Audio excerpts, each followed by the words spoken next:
It was Friday afternoon, and 2 hours had passed since they left New York. They still had one more hour of driving before they reached their home. They accompanied their only child, Lisa, to her campus. She started studying in college. Nancy turned and looked at her husband, Bill, who was sitting behind the wheel of his Ford Transit. They couldn't take her BMW 230i convertible because they had to move Lisa's belongings. Time flies quickly, she thought. It was on the day she graduated from high school that she took a pregnancy test, and it came back positive. Bill was still at university, studying to become an engineer. Their parents cooperated because they knew each other, and they also knew that their children were in love. She stayed with her parents after the baby was born, and they married after Bill graduated. A homemaker, she saw her husband start out as a junior engineer at a local factory, and then, 10 years later, own his own air conditioning business. Since then, business has flourished. Bill entered into contracts with huge construction companies. He was always a hard-working guy who dedicated his life to his work and his family. "The house will be empty without her," Bill said in a sad voice. "She was closer to you than to me. She was always Daddy's little girl." "She is our princess and should be treated as such," Bill said. "But have you seen her behavior in the last few months?" "She treated me like trash. Whenever you were at home, she was always by your side. Sometimes she laughed at me. When you weren't there, she locked herself in her room, avoiding me." "Come on, Nancy. She's still a child. She was under a lot of pressure during her senior year of high school. She wanted to get the highest grades to fulfill her dream of attending Columbia University. At least try to understand." "I know, Bill, but did you see her reaction every time we were in the same room? Do you remember how 2 months ago I was sitting on the couch and she came up behind me with a knife? I thought she would harm me that day. I saw hatred in her eyes." "It's your imagination, Nancy." Bill was annoyed. Nancy was silent. She did not want to continue the conversation. She didn't want Bill to get angry, at least not now. She took out her mobile phone and sent a text message. "We will be there in 30 minutes. A minute later, her phone beeped. "Is this from Lisa?" Bill asked. "No, this is Betty." "And how does she get along with Paul?" "Last time at our BBQ party, she was ranting about how he works late and she spends too much time and cares about him more than he cares about her. She should know that the sheriff's job is not that easy. She should have thought carefully before marrying him." Nancy remained silent again. She wanted Bill to remain calm until they got home. She just leaned against the window and prayed that they would be home quickly. As Bill pulled into the driveway, he saw the sheriff's car in front of his garage. Bill parked his van behind the car. Paul and his assistant came out and greeted Bill. "What's happening?" Bill asked Paul in confusion. At the same time, Nancy ran back and stood behind Paul's assistant. Bill frowned. "This is the worst part of my job that I hate doing." The sheriff took out a thick paper envelope and handed it to Bill. "William Thompson, you have been served." "Paul, is this a joke?" Bill took the envelope with a trembling hand. He turned to Nancy. She lowered her eyes because she could not look her husband in the face.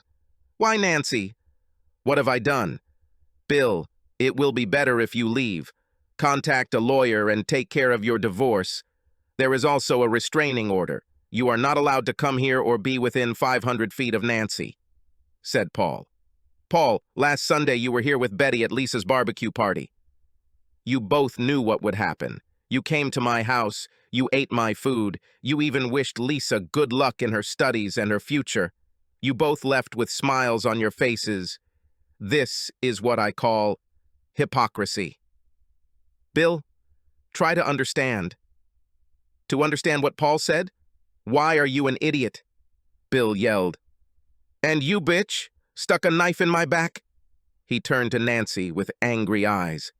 "If you didn't love or want me anymore, you should have told me. I would divorce you amicably. Bill, the restraining order has already entered into force. I advise you to leave this place." Paul tried to remain calm. Bill walked to his van and tossed the envelope onto the passenger seat, then slammed the door and walked over to Paul. "I need my personal belongings. I hope you are not such an asshole that you will refuse me to enter my house and take some of my personal belongings."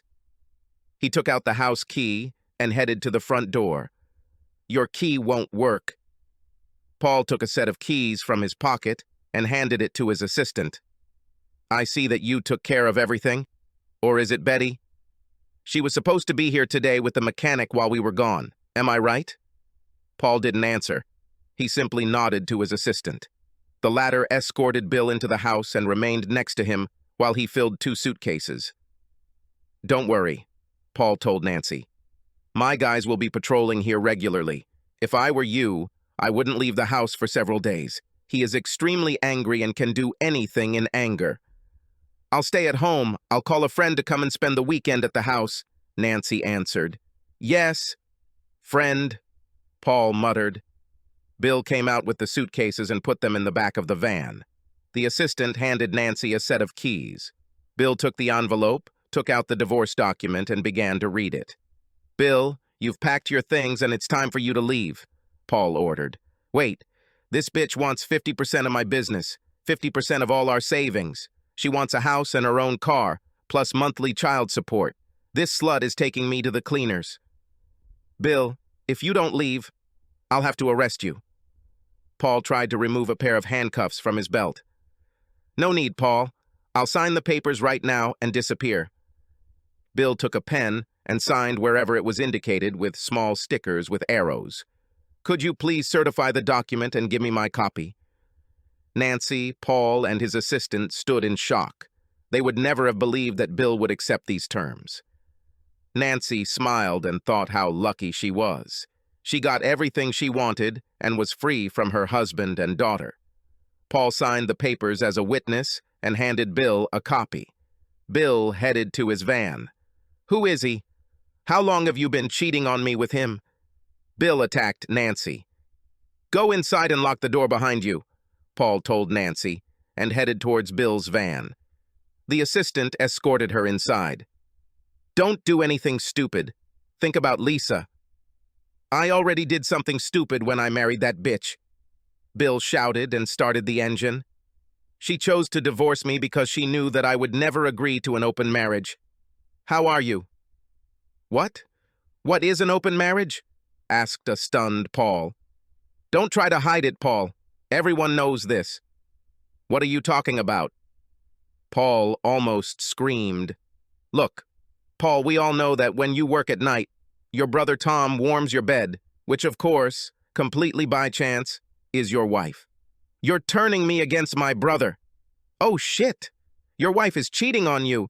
Considering that you scum betrayed me, I don't apologize for bringing you bad news. Well, I see you're already used to dealing with whores, so even though you're the sheriff, you can't tell when someone is lying. Go home and ask Betty. Then you will know. Bye, cuckold." Bill turned around and left his former property as he was told. Once alone, Nancy poured herself a glass of wine and stood in front of Pagnol's masterpiece, the railway station. The painting was worth 100,000 or more. He left his loss here, she thought with an evil smile. She picked up the phone and pressed the speed dial button. "Come on, Jason, pick up the phone!" Nancy shouted into her phone after the connection failed. Then she hung up the phone thoughtfully. "He should have come right here after work," she told herself. She sat down and took a sip of wine. She remembered how they first met. It was a year ago. She was in a department store when they ran into each other.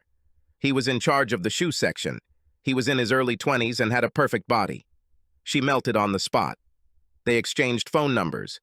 The next day she called him and invited him to her home. He came during lunch break and fucked her like a stallion.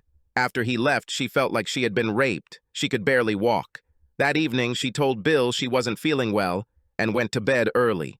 After that day, she realized that Bill could never compare to her lover, who was younger and full of energy. And Bill was always busy with his own affairs. At night, he always felt tired. He always helped Lisa with her homework and then stayed up late looking at his files. As soon as he climbed into bed, he immediately fell asleep. Nancy finished her wine and poured herself another glass. She pressed the speed dial button again and received an automated voice message. "The number you are calling is temporarily unavailable. Please try again later."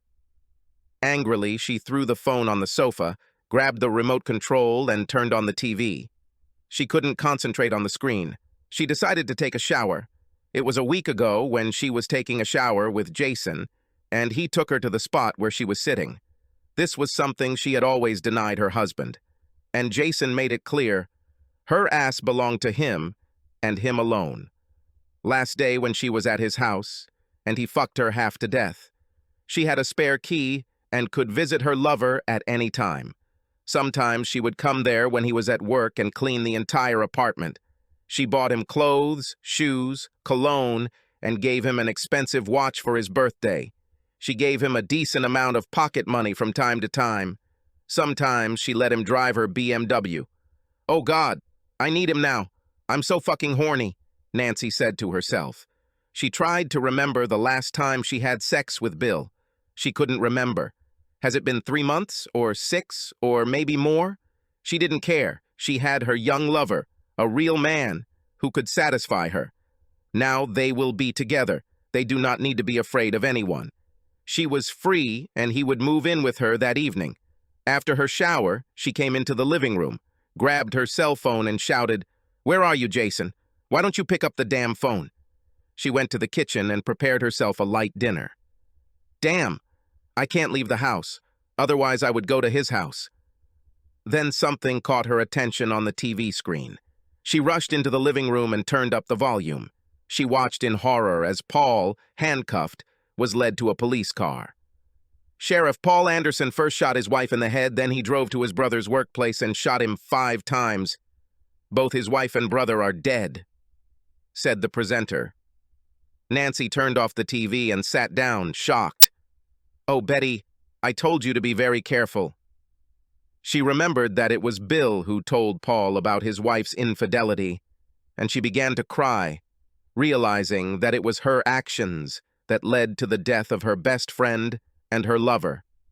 Although Paul helped her so much in the destruction of her husband, she did not particularly care about his fate. That night she couldn't sleep at all. For the first time, she felt completely alone.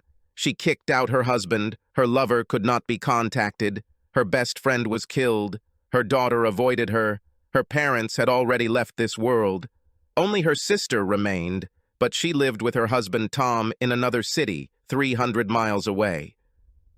Saturday passed and she still couldn't reach Jason. She was alarmed and annoyed at the same time. He could at least leave a message and let me know what's going on, Nancy thought over and over again. On Sunday morning, she decided to go to Jason's apartment. As soon as she walked inside, she felt something was wrong. Photos on the wall and all electronic items were missing. His closet was empty and there was no sign of any of his personal belongings in the bathroom. She threw herself on the bed. "He left! He left me without saying a word!" Nancy exclaimed.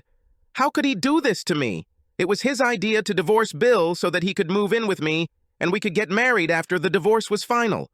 She left the apartment and went to a department store that was open on Sundays. There she hoped to find Jason at work. She knew one of his colleagues.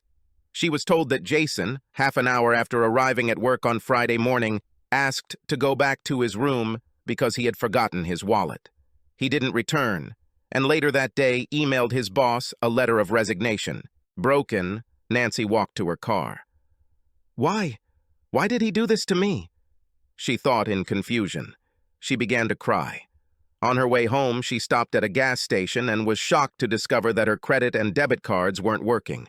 She cursed when she had to pay with all the cash she had in her purse. At home, she drowned her sorrows in alcohol. On Monday morning, she walked into the bank and met with the manager.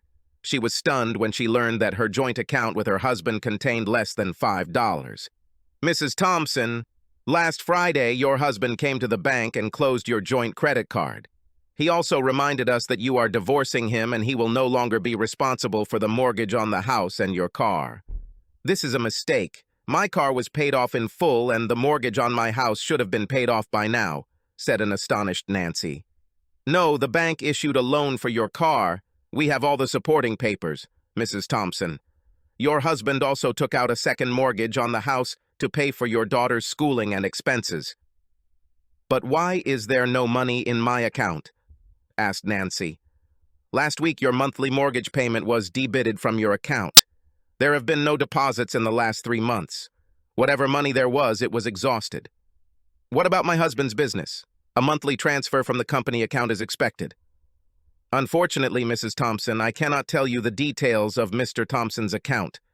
But what I can say is that if your upcoming mortgage payments are not made, your house and your car will be repossessed.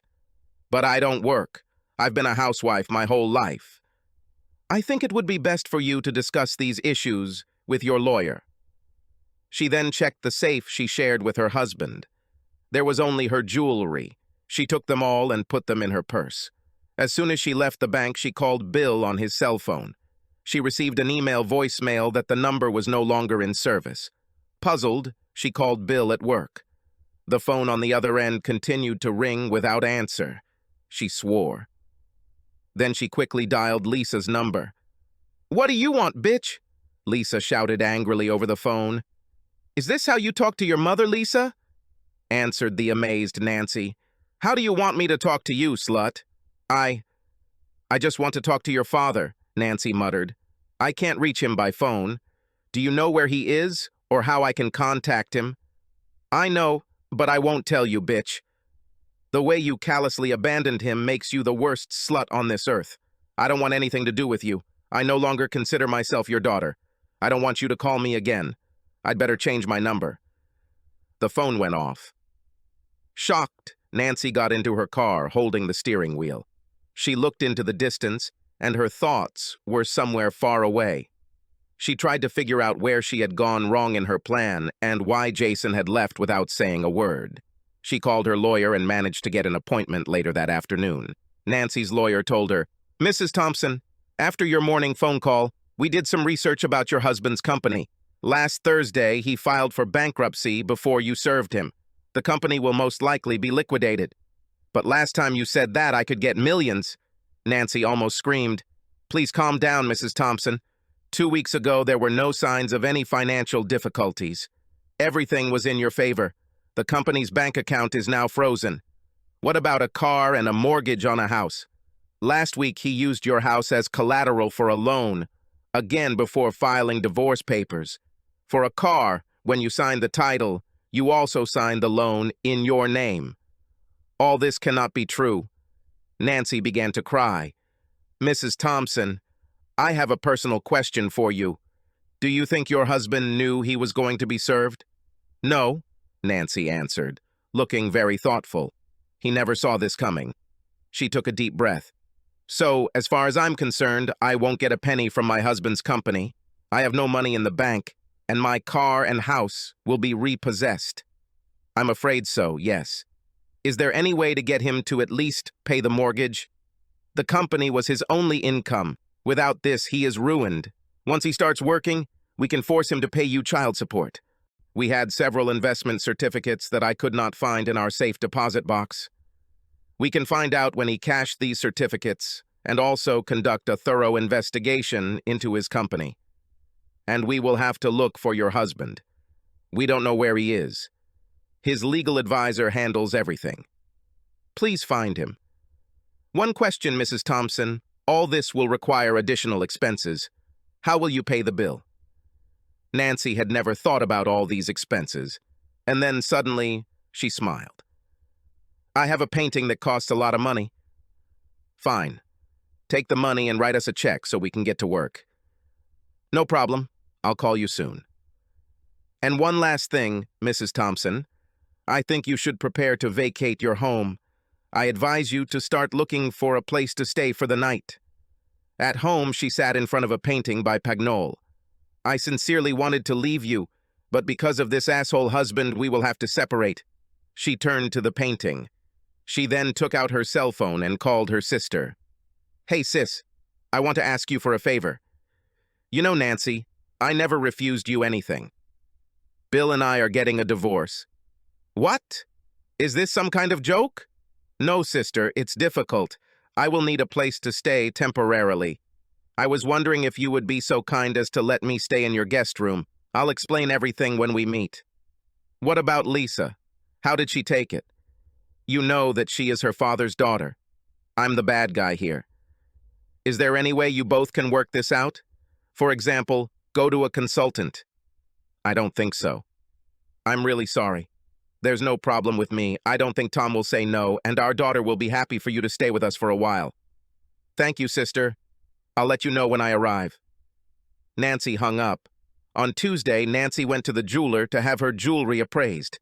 To her great surprise, she was told that all her jewelry was made of gilded copper and was cheap. She cursed Bill for giving her fake gifts. She then rushed to a fine art gallery where she met an appraiser. I would like to know how much my Pagnell train station costs? Asked Nancy. The man took the painting and carefully examined every square inch. Railway station is Pagnell's best work. He managed to put all the emotions into one work. There is an arrival, a departure, happiness and sadness glued together. He carefully placed the painting on the easel and directed the lamplight onto it. He took a magnifying glass and began to examine. After a couple of minutes, he started laughing. Is there something wrong? Asked Nancy, puzzled. Wait, I'll show you something. The man brought his laptop, placed it on the table next to his easel, and opened a website. He pressed a few keys and an image of this painting appeared on the screen. He zoomed in on the bottom left corner. You see here on the platform there is a man and a little girl watching a woman walking towards the train, her back to them. The man looks very sad and the girl is crying. I see it. So what? Nancy was a little confused. Now look at the same scene in your painting. The man handed Nancy a magnifying glass. Nancy took a quick glance at the lower left corner and nearly fainted. In your painting, both the man and the little girl are laughing and showing the middle finger to the woman as if they are mocking her. So this is it. It's fake, muttered Nancy. Yes, I'm very sorry. But good. Oh my God. Nancy pulled out a chair and sat down hopelessly. I can offer you $200. I just want to hang it up so my friends and clients can have a good laugh. Nancy made the deal and left like a broken woman. Her phone rang and she found out her sister's number. Hi, little sister, Nancy said, trying to hide her grief. Don't call me sis, you bitch, her sister's angry voice shouted at her. What? Why? Tom received an email from an unknown person also sent to all our relatives and mutual friends. There is a link to an adult website. There are tons of videos of you having sex with your boyfriend, all dated from last year to last week. How could you, Nancy? You had sex with some asshole in your marital bed, and some of the scenes take place in a 2-cent hotel room, her sister's voice screamed. I need to explain. You don't need to explain anything to me. You're disgusting. Tom doesn't want you around his family. He said that you will defile me and my daughter. Our doors are closed to you. Go to your lover, slut. The phone went off. Oh my God. He knew from the very beginning. Nancy had a terrible look on her face. What should I do now? She felt dizzy. Everyone knows. The whole city knows. I have to leave here. Run away. Run away. 5 years later, Bill was sitting in the front row at church. He thought about the phone call he received that morning. He didn't tell anyone about this. How could he do this on such a significant day? He had just walked Lisa down the aisle. He looked at the couple at the altar. Lisa said yes to her boyfriend, the guy she had been dating since her freshman year of college. His thoughts returned to the day when a crying Lisa called him. He remembered that he was in his office when his princess called. Daddy, Daddy, please come home. Lisa cried. What's going on, honey? Why are you crying? Asked a stunned Bill. Please, Dad, go now. I'm waiting on the street in front of our house. In front of the house? What's wrong? I'll call your mom. No, don't call her. Just come. Please, Dad. Lisa begged. I'm on my way, honey. On the way to his house, Bill began to worry. A variety of thoughts raced through his head. Why wasn't his daughter at school? Why was she outside the house and not inside? Why didn't she want him to warn Nancy? Was she injured? Suddenly he slammed on the brakes with a roar of tires. He was about to run a red light. Keep calm, he told himself. He knew that Lisa had been working on the project until late the evening before. He even helped her and gave her some ideas. Together, they put everything into a PowerPoint file and saved it to a USB drive. Lisa was waiting 1 block down the street. Bill stopped the car, and she jumped inside. "Please don't go into the house, Dad." "Okay, Lisa. Tell me, what's going on?" Bill turned off the engine.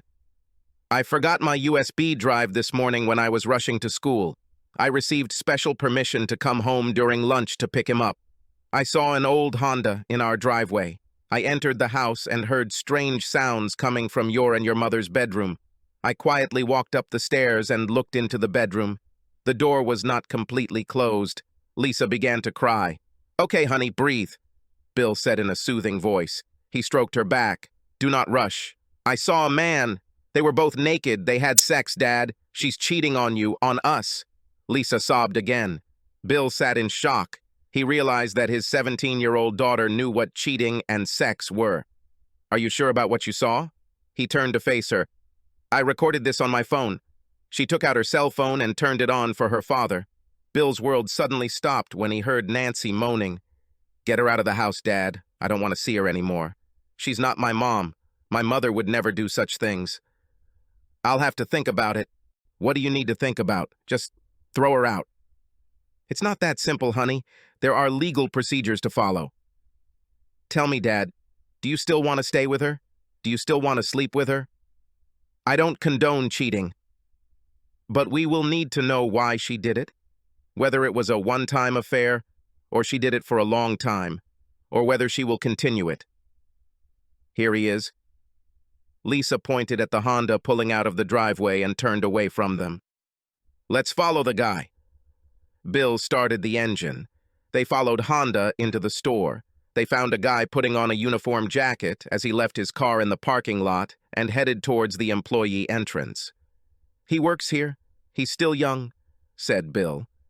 "Young or not, I don't care," Lisa answered, taking several pictures of the guy and his car. "We already know what's happening. So, honey, I'll give you a ride to school. I'll go home, pick up your flash drive and bring it to you. I'll tell your mom." "She is not my mother," Lisa shouted to her father. "I'll tell Nancy that you called me and asked me to bring it to you. I don't want you to meet her alone. Not now, not at any other time. You understand?" "I understand. But why?" "For the simple reason that I don't want her to know that we know. I don't want you to spill the beans out of anger." "What are you going to do?" "I want to know everything you do. I want you to keep me updated." "Do you promise?" "Yes, Princess, I promise to keep you posted." "I love you, Dad." Lisa hugged Bill. "I love you too. Now take me to school and quickly bring me the USB since my lesson will start soon."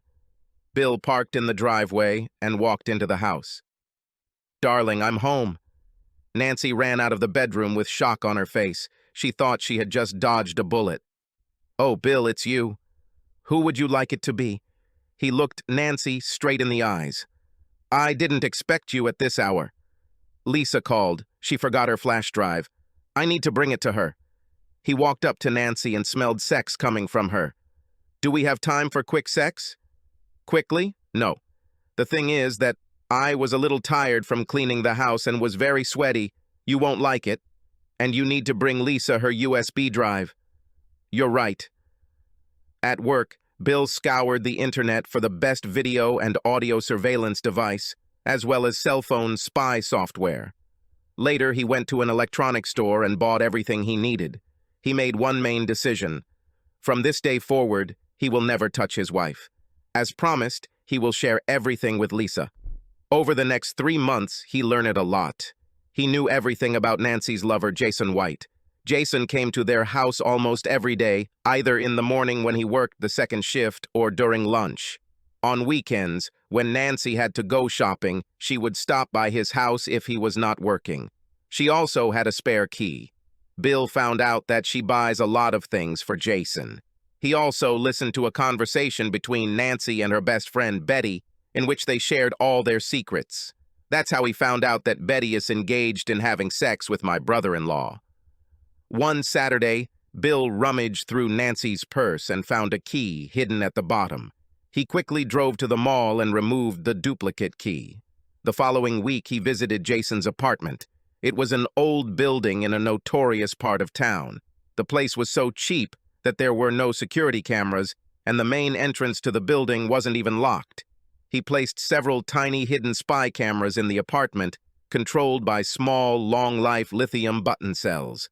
He also searched everywhere and found all the expensive things that Nancy had bought. Bill began to develop a plan to get out of this relationship, both with maximum damage to both Nancy and her lover. He asked a jeweler to make copies of all of Nancy's jewelry, which were to be made of gilded copper. He then ordered a fake painting of Pagnol's railway station, painted by a professional with special instructions.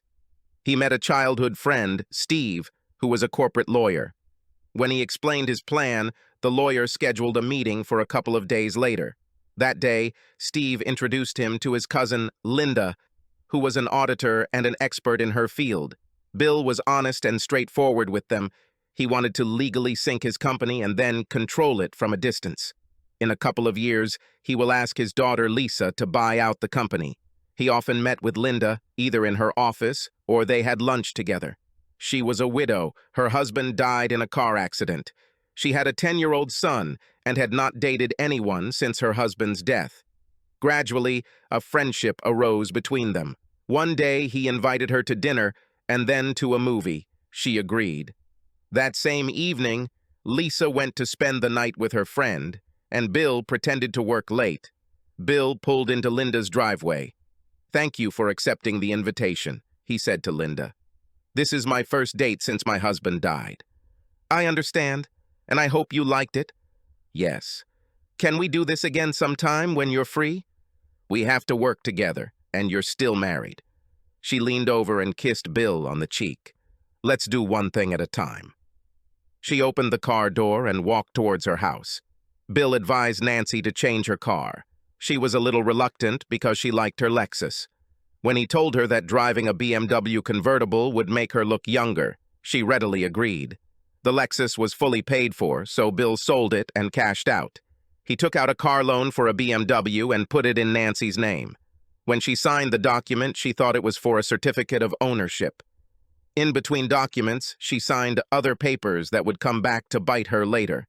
A couple of weeks later, Bill noticed that when Nancy goes to the bathroom after sex, Jason leaves the bedroom naked and goes to Lisa's room. He drew Lisa's attention to this, and she became extremely furious. They decided to install a camera in her room. What they found was alarming. Jason opened the drawer, took Lisa's underwear, and stroked his manhood with it. That afternoon, while Nancy was sitting on the couch, Lisa approached her from behind with a knife. If Bill had not intervened at this point, Lisa would have hurt or even killed Nancy. Later in the evening, Lisa told her father that she would not have gone to jail if she had killed Nancy because she was still a minor. Bill wasn't surprised when he heard Jason urging Nancy to divorce him and send him to the cleaners. But one thing the lovers didn't know was that he was already one step ahead. He knew that Nancy often let Jason drive the BMW and even let him have sex with her in the back seat. He knew when Nancy went to see the divorce lawyer Paul suggested, and he also knew that the lawyer had done some research into his company and all of his assets. He waited a couple of days and took out a second mortgage on his house to pay for Lisa's full tuition. The next day, he declared himself bankrupt. He knew that the day he was served, Betty would change the locks on his house when they were in New York. During a barbecue party the weekend before Lisa left, both father and daughter played their part. Paul and Betty were as friendly as ever. Paul even helped cook some meat on the grill. No one would have thought that they were traitors. That Friday morning, while Nancy was in the bathroom, Bill took her cell phone and sent Jason a text message. "I'm coming to your house at 8, and I want you to have sex with me before I go with them for the last time.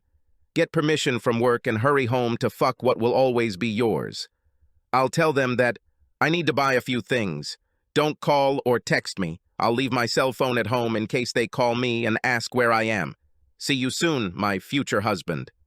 Bill deleted the message after sending it and put the phone back in Nancy's purse. What Jason didn't know was that as soon as he walked into his apartment, 3 men would pounce on him and beat him up.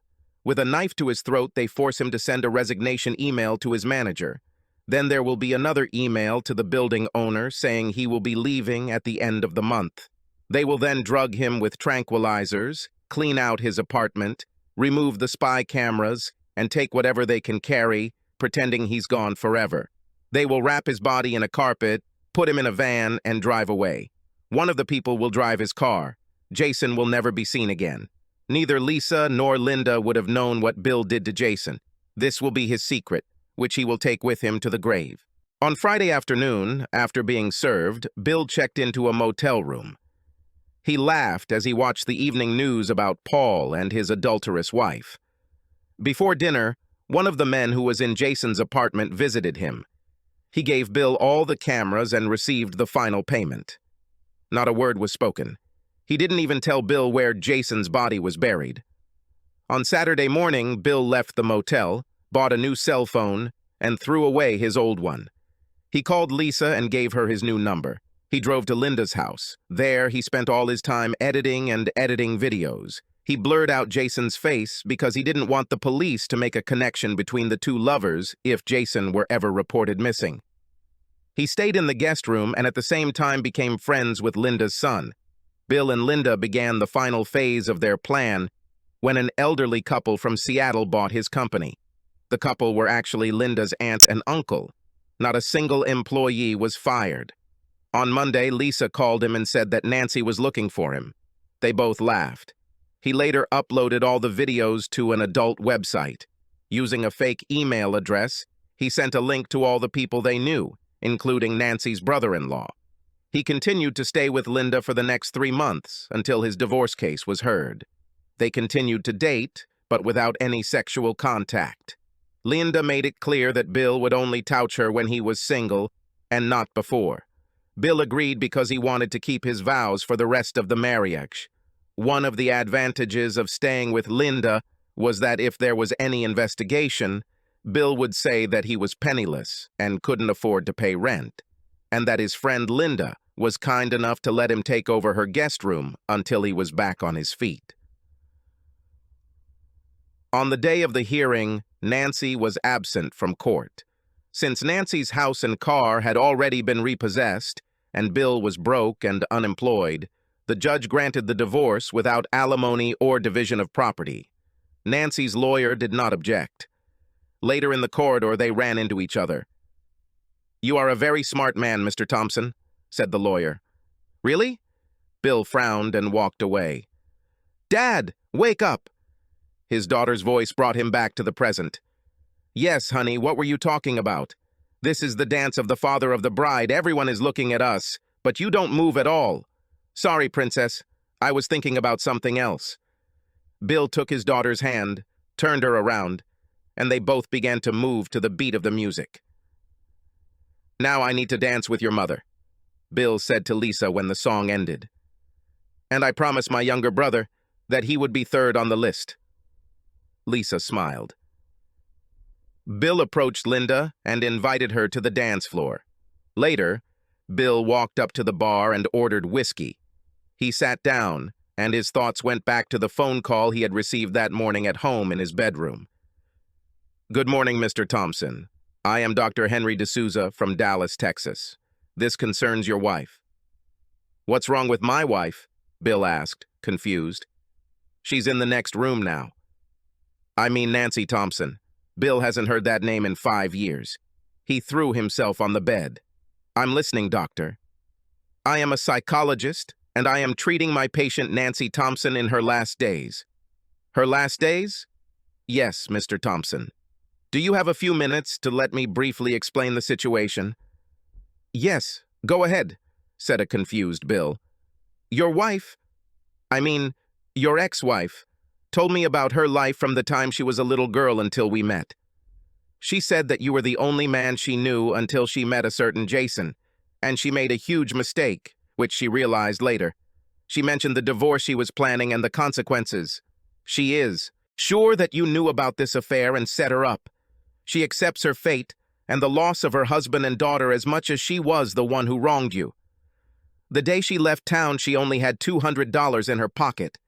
She wanted to move as far away as possible because of what she had done and also because of the videotapes of her sexual antics.